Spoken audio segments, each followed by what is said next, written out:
A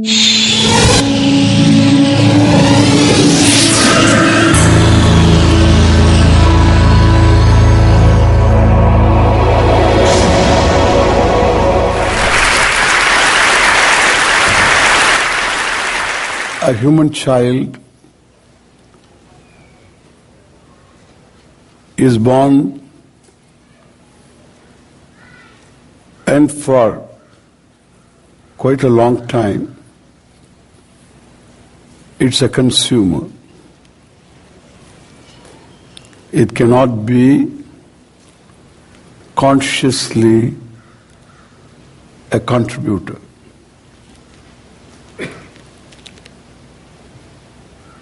It is helpless. It doesn't know even how to survive. Even though it is endowed with an instinct to survive.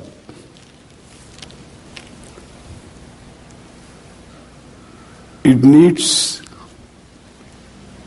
the help of mother or a foster mother to survive. It can't afford to doubt the person who tends the child. It has to totally surrender. As one surrenders to an anesthesiologist, it has to totally surrender. That implies a lot of trust.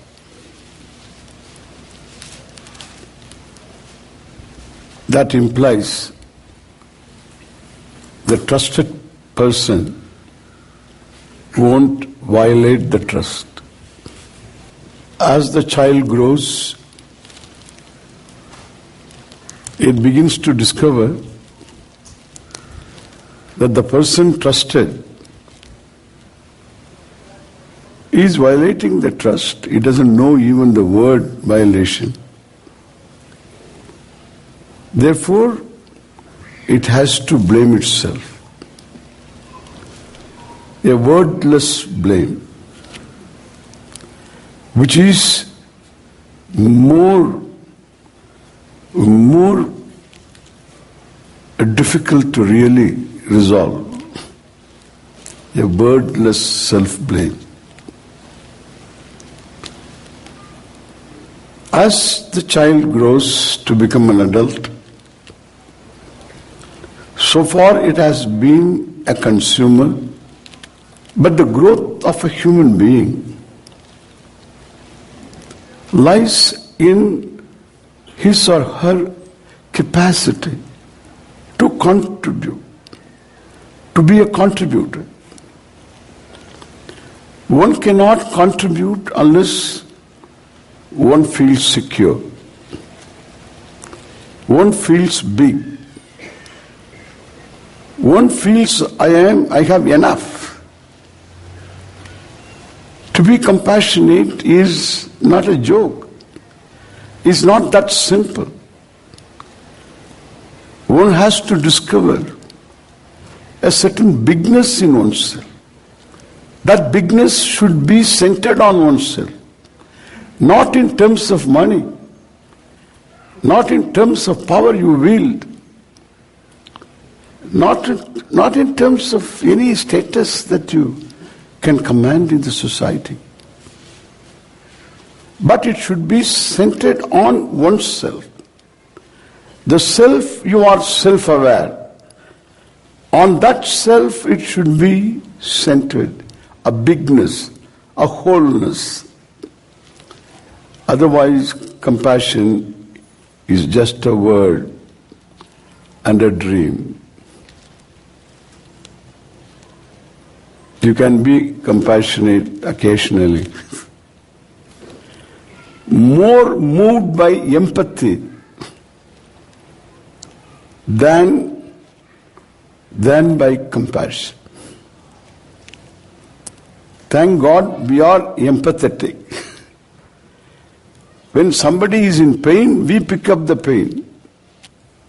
In a Wimbledon match, final match, these two guys fight it out. Each one has got 2 games. It can be anybody's game. What they have sweated so far has no meaning. One person wins. The tennis etiquette is both the players have to come to the net and shake hands. The winner boxes the air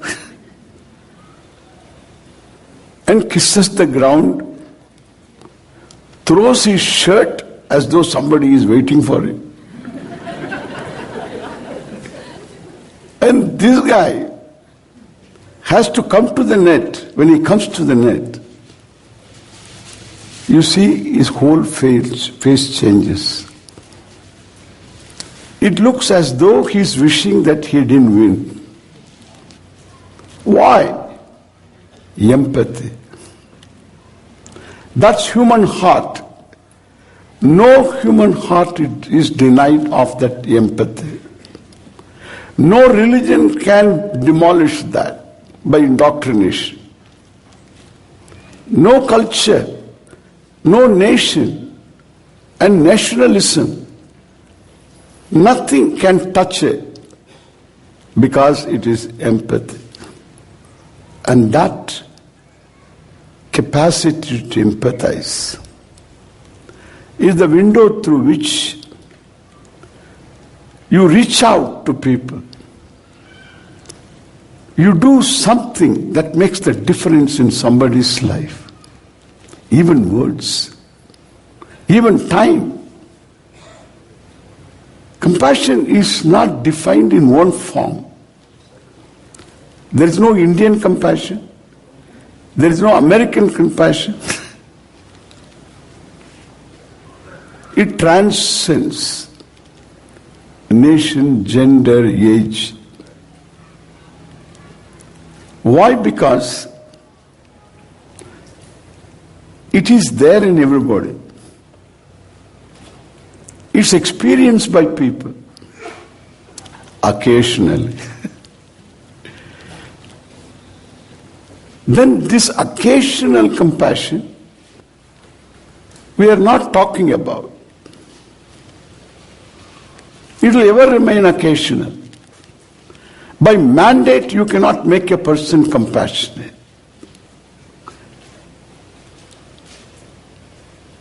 You can't say, please love me. Love is something you discover. It's not an action. But in English language, it is also an action. I will come to it later. So one has got to discover a certain wholeness. I am going to cite the possibility of being whole, which is within our experience, everybody's experience. In spite of a very tragic life, one is happy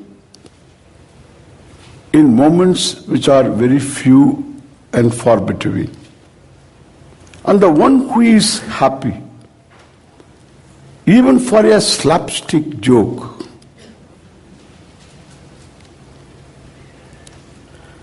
accepts himself and also the scheme of things in which one finds oneself.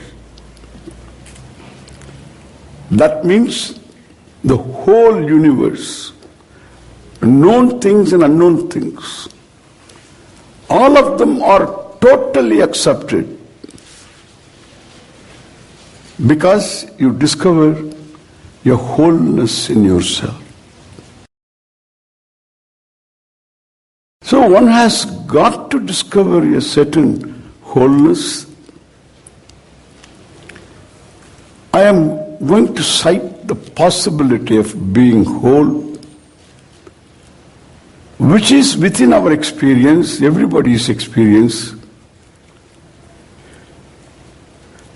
In spite of a very tragic life, one is happy in moments which are very few and far between. And the one who is happy, even for a slapstick joke,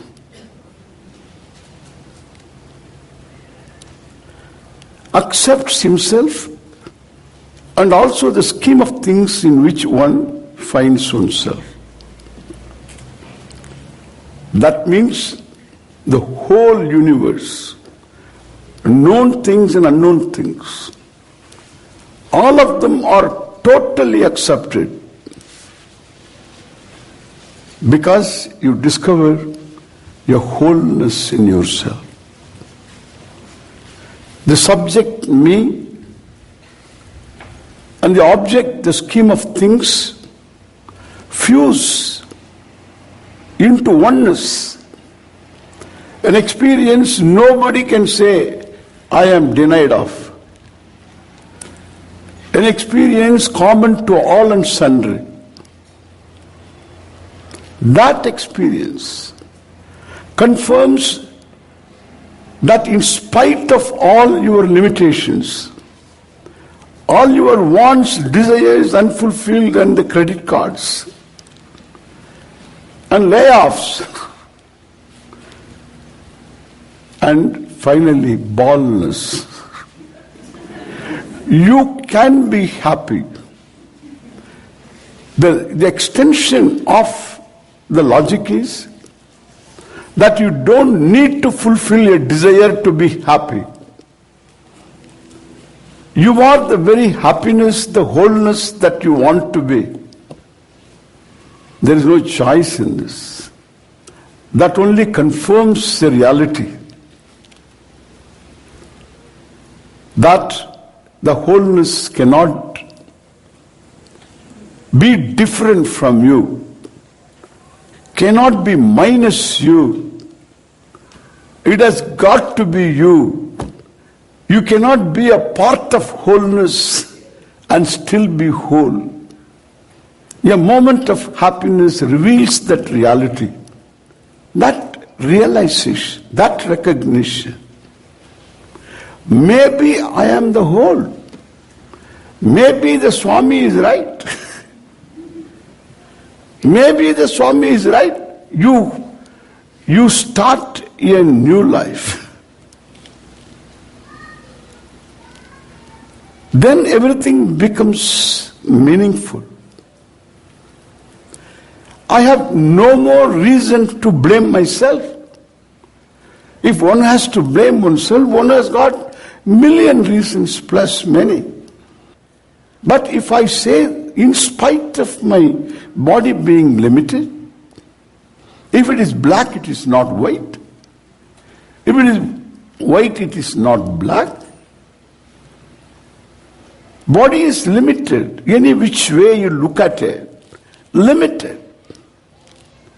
Your knowledge is limited, health is limited, and powers therefore limited, and the cheerfulness is going to be limited. Compassion is going to be limited. Everything is going to be limitless. You cannot command compassion unless you become limitless, and nobody can become limitless. Either you are or you are not. Period. And there is no way of your being not limitless too. Your own experience reveals, in spite of all limitations, you are the whole. And the wholeness is the reality of you. When you relate to the world, it is love first. When you relate to the world, the dynamic manifestation of the wholeness is what we say love. And itself becomes compassion. If the object that you relate to evokes that emotion, then that again transforms into giving, into sharing. You express yourself because you have compassion. To discover compassion, you need to be compassionate. To discover the capacity to give and share, you need to be giving and sharing. There is no shortcut. It is like swimming by swimming. You learn swimming by swimming. You cannot learn swimming on a foam mattress and enter into water. You learn swimming by swimming. You learn cycling by cycling. You learn cooking by cooking, having some sympathetic people around you. To eat, what do you cook?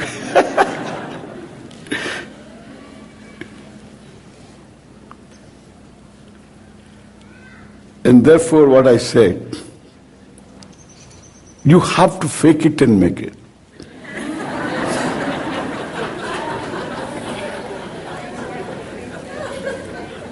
You need to.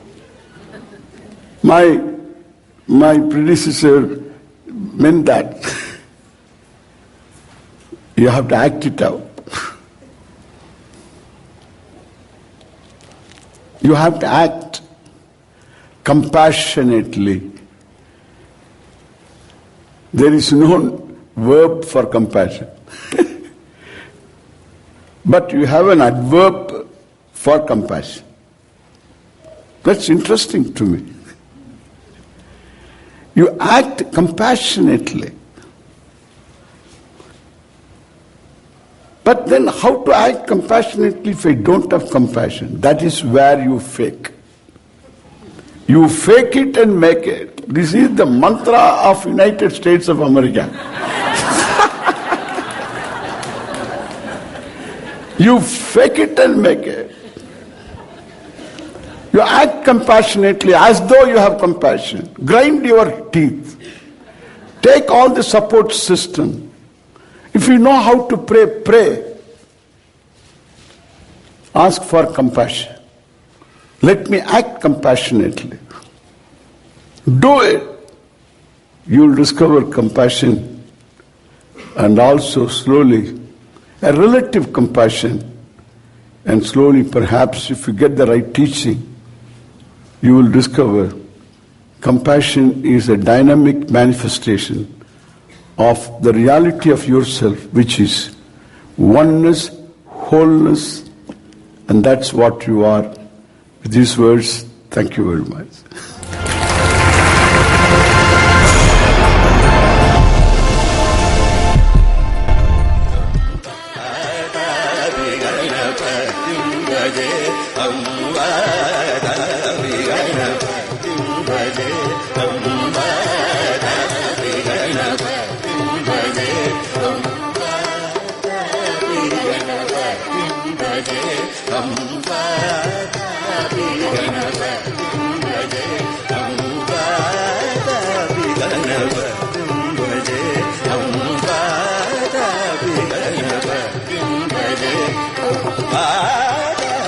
Ganapathi